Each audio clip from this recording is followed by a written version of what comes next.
And we're going to spend quite a bit of time just looking at the question the way he lays it out. And we'll get to his explanation, maybe, I don't know how much we'll be able to do today, or maybe I'll do it on Sunday. One might ask, since the Holy One, blessed be He, knows everything that will occur before it comes to pass, does He or does He not know whether a person will be righteous or wicked? We know this as a general rule. He knows things before they happen. Well, does He know about a person's behavior before it happens?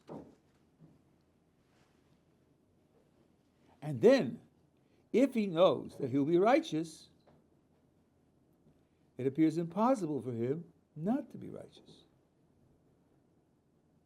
Because if he isn't, that would go against God's knowledge, would contradict God's knowledge. However, if you try to get out of it, if one would say, despite his knowledge that he'll be righteous, it's possible for him to be wicked, trying to put the two things together, yes, he knows he'll be righteous, but he still could be wicked, then his knowledge would be incomplete. So it looks like if Hashem knows that he's going to be righteous, he can't be wicked. Now, the Rambam's putting the history with great precision. In the 1920s and 30s, some theologians were working on this problem and tried to formulate it back and forth, and finally ended up with the Rambam's formulation. They didn't read the Rambam, although it saved them the trouble. And here's what the problem is. Let me make it graphic.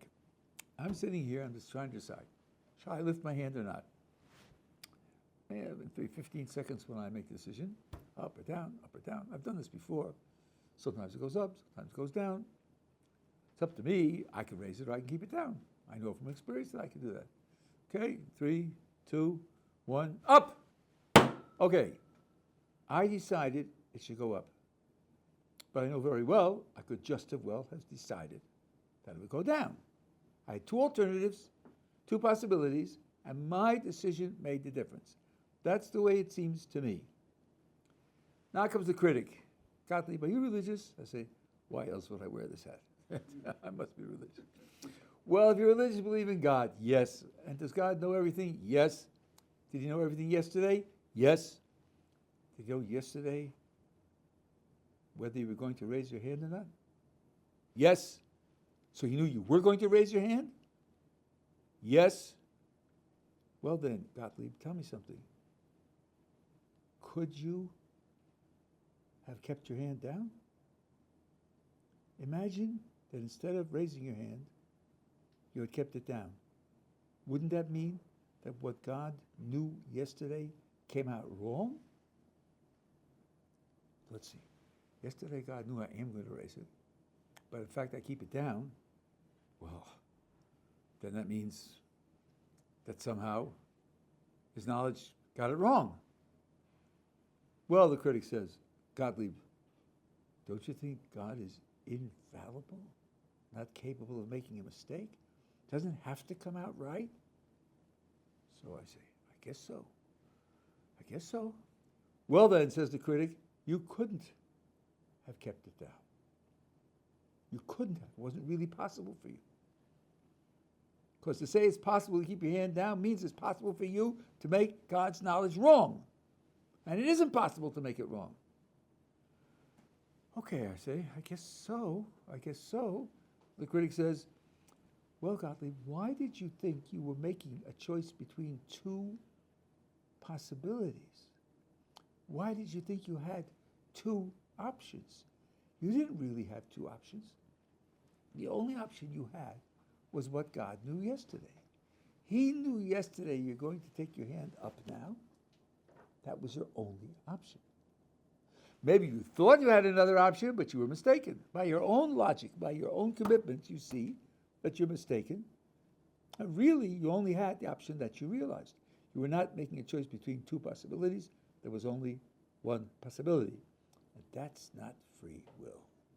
Free will, something like free choice, where you had two possibilities and you chose between the two of them, and you didn't do that. And I say to the critic, golly, I'll have to think about that. That does sound interesting. Now notice the crucial move here. The attack on free will is not how did you do what you did? Did somebody push you and force you to do what you did? The attack has nothing to do with what you did and how you did it. The attack is on what you didn't do. I raised my hand. He's not worried about how I raised my hand. He's worried about whether keeping my hand down, which I didn't do, was an option. His attack is, you really didn't have two possibilities. You didn't choose between two possibilities. You did only the one thing that you could do. That's his attack. It's crucial to keep that in mind. We're not now talking about God forcing you to do what you do. That's not the issue. We're not talking about God actively at all. We're talking about his knowledge. From the point of view of his knowledge, maybe he never does anything. He just knows. Talking about my free will versus his knowledge. So the attack is, you didn't really have two choices. You only had the choice of the thing you did, the other thing you couldn't have done. Is it clear now what the problem is? Okay. Now there are two approaches to the problem. If you go back to very old tapes of mine, you'll see I had four approaches. Then I saw a tshuva of the Rivash, and I realized that I had mixed them up. And he's a much better philosopher than I am, which isn't news. So I revised it. There are really two approaches to the problem. One is a kind of solution, which is not the Rambam's approach. Then another way is to dismiss the problem without a solution. That is the Rambam's approach. I'm going to talk to you now about the solution that's found in our literature, in Rav Saadia Gaon, and in the Akedas Yitzchak, and in the Divrei Shmuel, I think it's called, and other Meforshim as well, and the Tshuva and the Ravash. According to this solution, the problem is a cheat. You're going through some reasoning. I had the critic express his questions, and I have my answers, but at a certain point there was a cheat. There was a little slip which you don't have to accept. I'm going to go back through the reasoning again, and I'll show you where the cheat happens. So, I, in fact, raised my hand. In fact, Hashem knew yesterday that I was going to raise my hand. And then we ask, could I have kept my hand down? And we say, well, if I had kept my hand down, that would have contradicted God's knowledge yesterday. Maybe not. Maybe not, because saying it would contradict means, here's the way you're looking.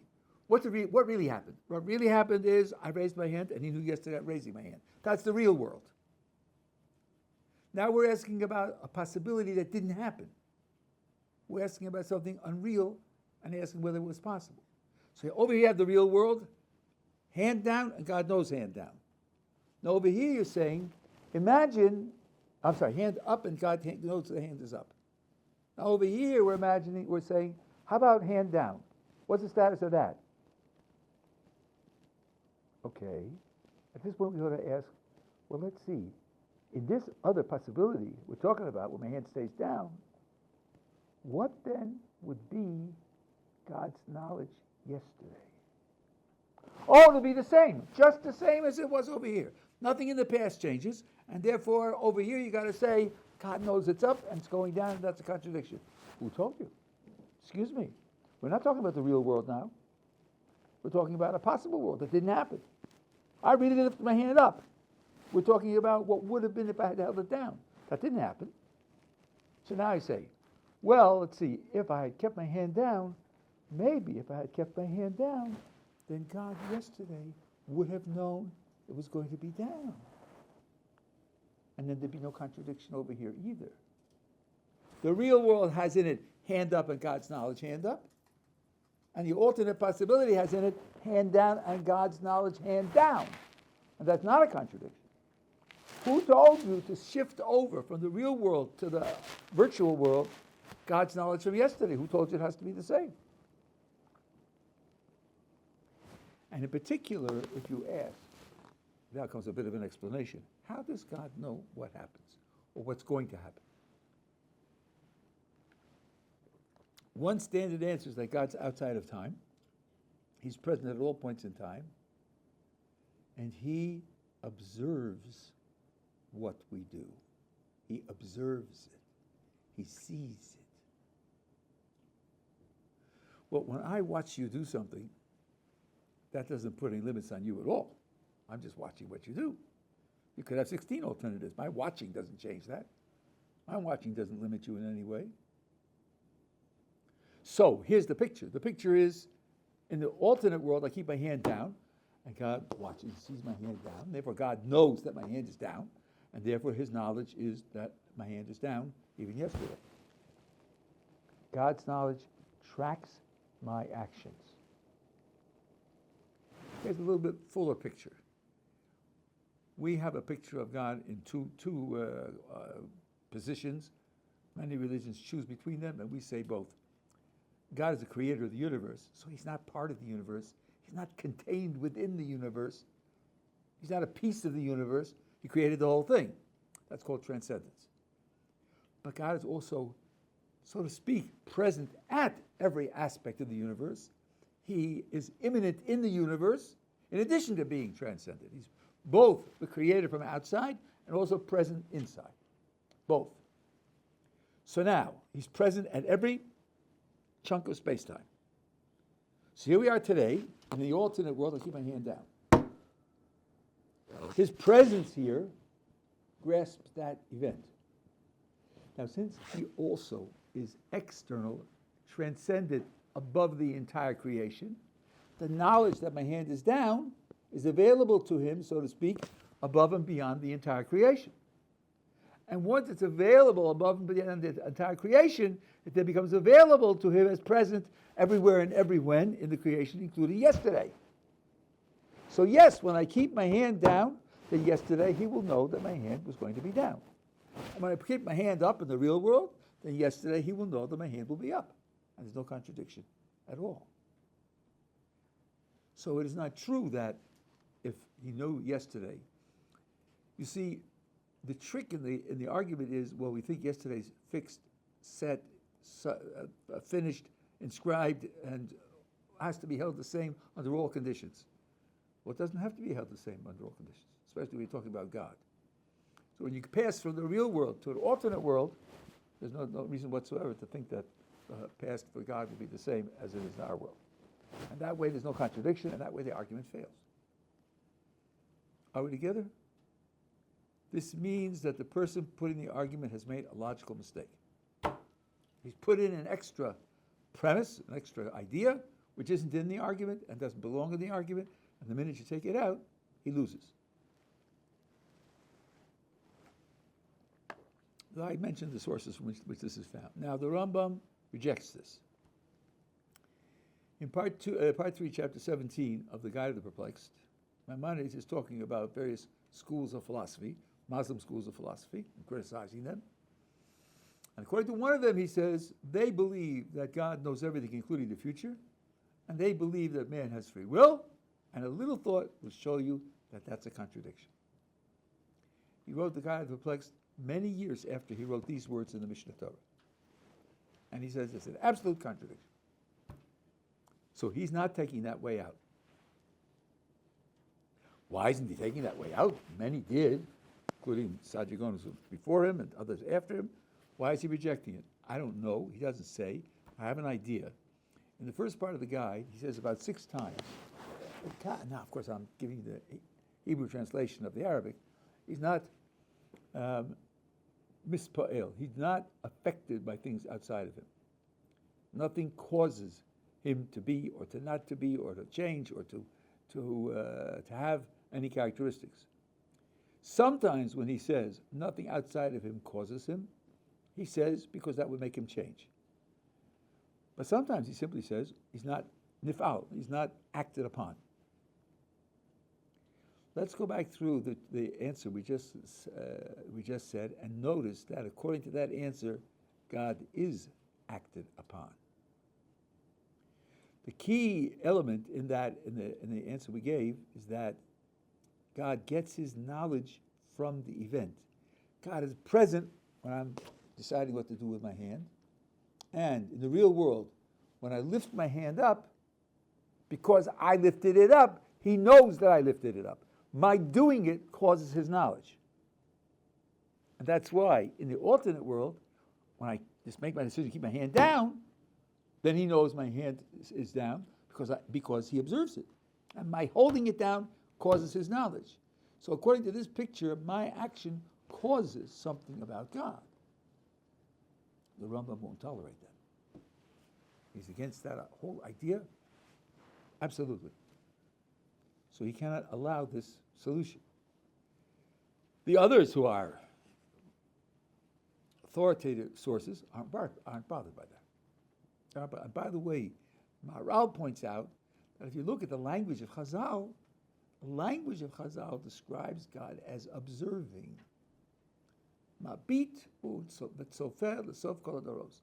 He looks and he observes till the end of the world. Sofer ma'aseh tzadikim v'ma'aseh rashoim. He observes the actions of the righteous and the wicked. The verbs that are used are verbs of perception. And perception, of course, means you're acted upon. Now listen, Akash Baruch Hu is all-powerful and he can do what he wants. And if he wants to set up a world where he is acted upon by the things in the world, nothing can stop it. That's why they feel that this is a perfectly good explanation. The Rambam rejects it. Now, given the Rambam rejects it, what does he do about the problem? I will read through what the Rambam says. It's not easy to understand, and it needs some interpretation. But what he does is not to solve the problem, but to reject the problem. I mean, in abstract terms, you have a contradiction, a seeming contradiction between God's knowledge and our free will. What would happen if you refused to describe God as knowing? Oh, well, you have a problem, you have a contradiction between A and B, and you give up A, you don't have any contradiction anymore. How could you give up A? Well, that is an important question. We'll have to answer that. But Rambam rejects our ability to be able to describe God at all, in particular to describe God's knowledge. He rejects our ability to do that. So according to the Rambam, you can't raise the problem. You don't solve the problem. You can't raise it. All right? The problem is supposed to be a contradiction between A and B. We just give up A, so there's nothing to talk about. Let's read his words. As I said, we'll have to work hard to understand his words, but this was. Second paragraph. No, the resolution of this question is measure is larger than the earth and broader than the sea. Many great and fundamental principles and lofty concepts depended upon it.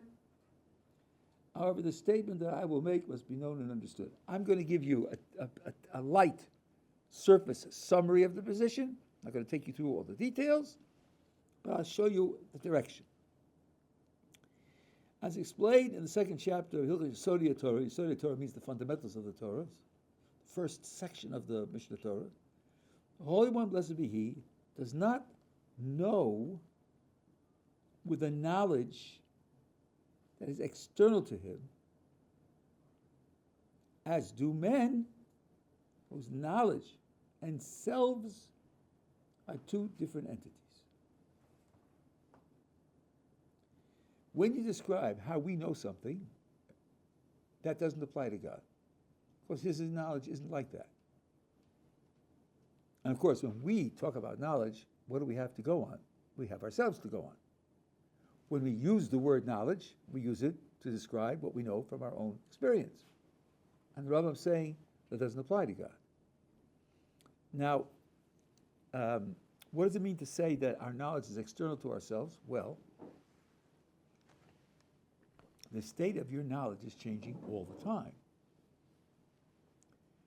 Hopefully, the major changes are through addition. There are some changes through subtraction because you forget things. But you aren't becoming a different person all the time. Indeed, even when you go for your knowledge base at 10 to your knowledge base at 30, you aren't a different person. So your knowledge on the one hand and your identity on the other hand aren't identical. Knowledge is a feature of you and it changes, even though you're the same person. So the knowledge is external to myself. It's external to, my knowledge is something like my coat. I can have more knowledge or less knowledge, a more expensive coat or less expensive coat. Doesn't change who I am. With God, it isn't like that. God and His knowledge are identical. Now, since knowledge in my vocabulary is a feature of an agent or a thing, the feature isn't the same as the thing. My language doesn't work that way. And Rambam says, right, I hear that. Your language doesn't work that way. That's quite right. God created you, and he created your ability for language, and he didn't give your ability for language the capacity to express the truth about him. So, the first way he puts this is, he does not know the knowledge that is external to him, as do men whose knowledge and selves are two different things. Rather he, maybe his name be praised, and his knowledge are one. Human knowledge cannot comprehend this concept in its entirety, correctly, adequately. So then, when we say God knows, what are we saying? My word knows describes a feature that he doesn't have. So what am I talking about when I say he knows? I'll come back to that. Just as it's beyond the potential of man to comprehend and conceive the essential nature of the Creator, this is how he does it in Yeshivat Ohr. The essence of God is beyond our capability to understand. As it says, no man will perceive me and live. That's a whole story unto itself. So too it is beyond man's potential and to comprehend and conceive the Creator's knowledge.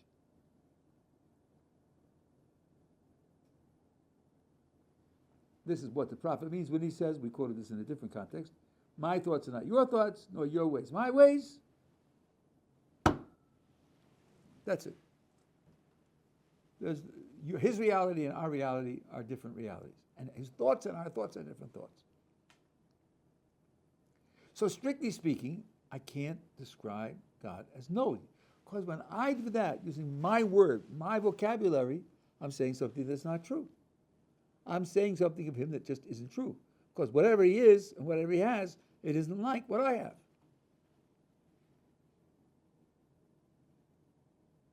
Okay, if that's the case, why does the Rambam write, I can't describe his knowledge? Why does he call it knowledge if I can't use my word knowledge to describe him? My oldest son gave the following explanation, which I think is correct. Suppose someone says, oh, you say you don't describe God as having knowledge, so you must be saying he's ignorant. Well, not exactly, because ignorant is another human word, another human concept, another human reality. And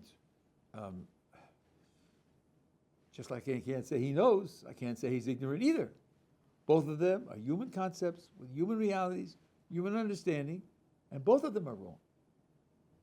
To say he knows is wrong, to say he's ignorant is also wrong. Isn't that a contradiction? Well, let's see. Let's take, for example, just for a moment, the color blue. Color blue. Is the color blue knowledgeable? Does it know things? I hope that's not a hard question. Color blue? No. I'm not going to describe it as knowing things. Would you describe the color blue as ignorant? The color blue isn't in the ballgame. It's not the kind of thing that can be either knowledgeable or ignorant. It's in a different category altogether. Knowledgeable or ignorant are terms that are applied to things for which knowledge is an acceptable description. Human beings, angels, maybe certain types of animals, but the color blue isn't a candidate for knowledge. So I can't say the color blue is knowledgeable, and I can't say the color blue is ignorant. That's not a contradiction because it's outside the category. So some certain human descriptions don't apply because something's outside the category. Not because of it's the others that they have is false. Let's take another example. Let's take the number 6. What color is the number 6? What color is the number 6? Sorry, Rabbi. Numbers don't have colors. I mean, it's not blue, it's not purple, it's not green, it's not magenta, it's not turquoise. Oh, I got it. You mean it's transparent? No, Rabbi. No, it's not transparent either. I mean, colorful and transparent just aren't the right terms to use to describe it. It's outside the category of color terms, because it's not physical, right? Not a physical thing. Okay, now suppose I tell you that God is outside all our categories. Well, if our words are linked to categories, then none of our words are going to fit him, because he's outside all the categories of description. He's not a physical object, and he's not a physical quality, and he's not a number, and he's not a thought, and he's not. So when I say I refuse to describe God as knowing, it doesn't follow that I am saying he's ignorant. I will not say that he knows, and I will not say that he's ignorant. I will just learn to do something very un-Jewish, and that is shut up. Because all your words don't apply. They're not relevant. So when we talk here about not being able to understand his knowledge, my oldest son suggested this. What we call knowledge he doesn't have. But he's not less than knowledge. He can do everything that any agent could do with knowledge. He has all the powers of knowledge. He has all the facility of knowledge, but he doesn't get it through knowledge. He gets it through another way, and a way that we can't imagine, we can't understand. So, for example, if you're an agent and you're trying to decide what to do, how do you use your knowledge? Well, you think, what has happened up until now, and if I do this, what are the likely consequences? And you want what you do to fit the circumstances as best possible. And to do that, you have to know about the circumstances. So now we'll say that God's actions fit the circumstances perfectly, but he doesn't make it fit the way we do. We make it fit through human knowledge, and he makes it fit some other way. That's the picture. And this is so therefore the problem is dissolved. And this picture of the idea that God can make something happen in a way other than the way we make it happen is a crucial idea. And I'm going to go into digression because it's a pet peeve of mine, and that is artificial intelligence. I take the extreme position, which some people do take, fortunately, and that is artificial intelligence has zero intelligence. It doesn't understand anything, it doesn't know anything, doesn't comprehend anything, has zero intelligence. What we are seeing is that the types of products that are usually produced by intelligence can be produced in an entirely different way. And I'll give you some analogies to help you understand this. I have a tiny machine, this goes back 50 years. I have a tiny machine, and I know that if you punch in a number, and punch in another number, and punch the next button, you get the sum. I use it and see that it's accurate. I think, so it's an adder. It adds numbers. Maybe it's a lookup program. It has a spreadsheet, and it has numbers down this side, numbers down that side. When you put in 16, it goes down to 16. When you put in 34, it goes over to 34, and it reads off the number in this square. It could have been looking up addresses. It could have been looking up chemical elements. It's just a lookup program. It's not adding at all. Not adding a little bit, not adding like a 6-year-old. It's not adding at all. It's a lookup program. It gives you the sum, but not by adding. It gives you the sum by looking up the program. I'll give you another example. See the hat? See this? Empty hat, right? Nothing inside, right? And out comes the rabbit. Well, either I made a rabbit exist out of nothing on my own, or I got the rabbit some other way that you didn't figure out. Probably you're guessing that I got it some other way you didn't figure out. Right? So you think, well, okay, so he got the rabbit there, but I don't know how he did it. I have no clue how he did it. That's right. I got the rabbit there, and you don't know how I did it. You're not inclined to think I made it exist out of nothing. So you think you got a result, but it's a result that happened in some entirely other way. You have these kids who are super geniuses who know so much information, and you have the show programs. Name all the continents in the world. Name all the mountain ranges in South America, and so on. You think, how did he learn all that stuff? How did he master all that stuff? And then you notice there's a little bulge in his ear. Oh, somebody's telling him the answers from Kansas, He's got a hookup and he's getting it. Oh, so it isn't that he had a special training program. It's that he's got a communication device. An entirely different way of getting the same output. When you see the output, that doesn't tell you how the output is achieved. And the difference between input-output description versus a description of the strategy of the machine to get the output. Now, what you're seeing here is that the same output can be produced in many different ways. The programs, and this is the real truth about it. John Searle had this decades ago. The programs have one ability. Listen carefully. They recognize shapes. Just shapes. After all, that's all you feed them. You just feed them shapes. You feed them, or voltages, or on-offs of zeros and ones, right? And they do it by associating shapes. Now you think, how could that be? How could just associating shapes give you recipes or criticize arguments and so on and so on? That's a good question. How could you get this type of output from that type of input, that type of ability? That's where the mystery lies, because that's all they can do. They can only associate shapes. And that's why sometimes they make the stupidest errors. I have on my blog, I have a whole bunch of cases where they make stupid errors. And what you have to know is you can replace intelligence for getting certain types of information with something that isn't intelligent. And don't tell me, we know they make mistakes, but that's because they're intelligent, the intelligence of an 11-year-old.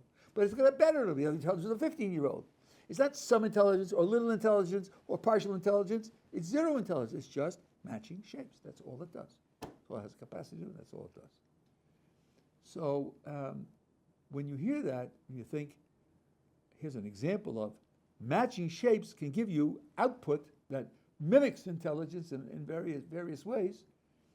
Maybe you could get a little bit of a hint when Rambam says that HaKadosh Baruch Hu, his actions match the world in the way that we would do with intelligence. It's not being done by intelligence. Not being done by matching shapes either. It's done by some other process that's utterly different from what we can understand. That's one way of describing what the Rambam is saying about HaKadosh Baruch Hu.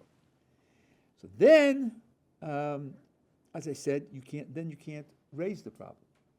So his attitude towards it is, when you come from where I'm coming from, where you can't describe HaKadosh Baruch Hu, so then you have to know that the problem doesn't arise. Now, why does he say that great principles are hidden here and so forth and so on? Because I started with the idea that you can't describe. That has to be discussed and analyzed and proven. And the Rambam does it in the guide, part 1, chapters 50 through 60, does it in great detail. What can be known, what can't be known, positive knowledge, negative knowledge, all of that would have to be gone through, in addition to other things as well, to establish these premises that he's using here. But the premises do give you a way of handling the problem. The way you handle the problem is by saying that the problem can't be raised because we don't say that God knows. Now, there are people who will say, Rabbi, I recognize this. I know what you're doing. You're caught. You're caught in a contradiction, and you can't get out of it. So you tell me that religion is a mystery, and because it's a mystery, you can't solve it, it's not solvable, and it's no loss because it's beyond. We know that, and that's what religion always does. When you can't solve a problem, a real objection, you pretend that it's off limits for discussion, and you ignore it. Really, you're caught in the contradiction that counts against you. So I want to point out that the position we have here is a position which is very common to various areas of science and various areas of philosophy. And we don't say that anything like that there.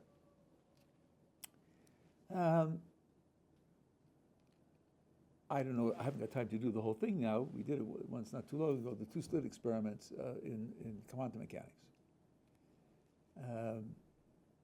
Roughly what you have is this. You have a wall with two openings in it, and you have something which produces, could be photons or electrons, firing in all directions arbitrarily. Behind it, you have a photographic plate that catches them. And here's what you do. You close this gap, leave this gap open, and you start shooting, and then some go through the gap. A lot are caught, but some go through the gap. On the other side, where the photographic plate is, you see the hits, where they hit opposite the gap.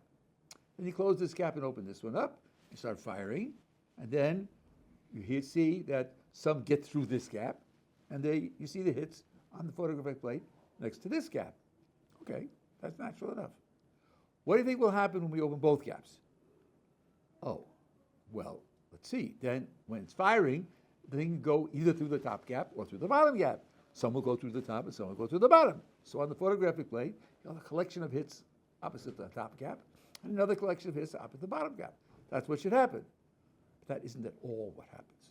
What happens is you get bands.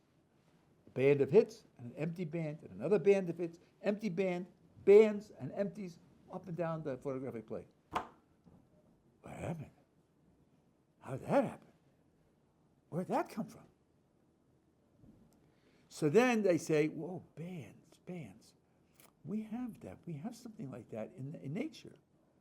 When you have waves waving and you have interference in the waves, well, let's say you have water coming into the shore, and you build a wall, and you have a wall with a gap and a gap.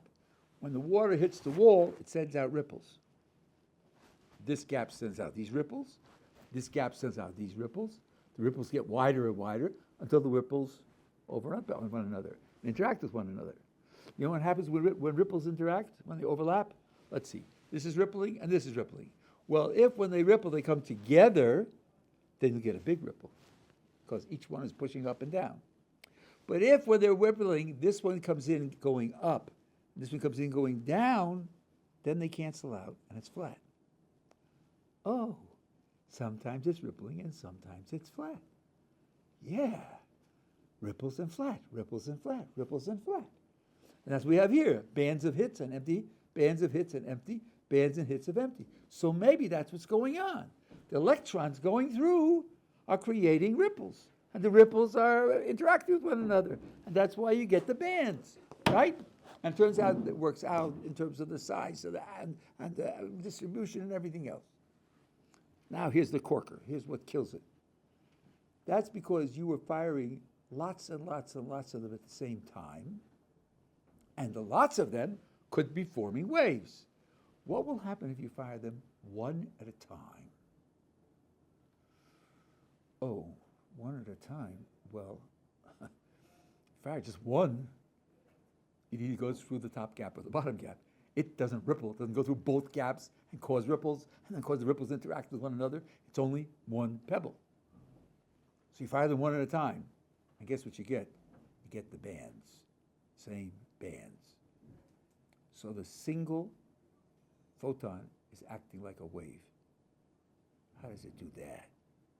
It's only a little blip. Waves are like water, where you have trillions of particles, and particles all working together and sloshing around.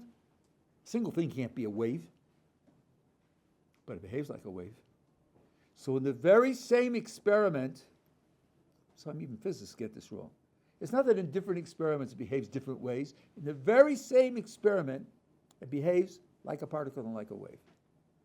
Nobody knows how that can happen. Because you see it's sent out as a blip, and it's caught on the photographic plate as a blip. And yet the distribution of blips is a wave distribution. So what's your attitude? Golly, I see that it's happening, but I don't know how it's happening. I haven't got a clue how it's happening. Oh, you're cheating. Oh, that's anti-intellectual. That's what you say to avoid a critique and so on and so on. No, that's just the way it is. Well, at least you could find an answer. You don't know that. Maybe we'll never find an answer. Don't guarantee we'll answer all questions. Maybe we won't be able to find an answer. Maybe we can't find an answer. Maybe in order to find the answer, well, now this is outdated. I used to say you have 86 billion neurons, and therefore your computing power is limited. Maybe it takes 1 trillion nodes of computing power in order to understand it.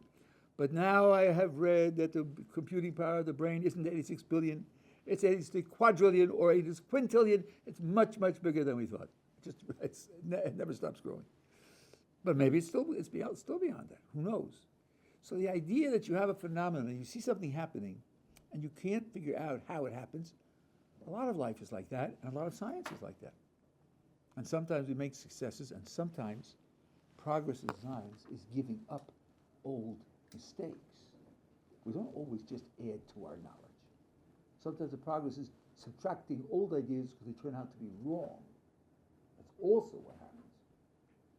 So it's not intellectual, it's a situation that we face in life often. Just as in the quantum world, we can say what it does, but we don't know what it is. Similarly, we say about HaKadosh Baruch Hu, we know what he does because he tells us and shows us, and we don't know what he is, and that's where the Rambam is coming from.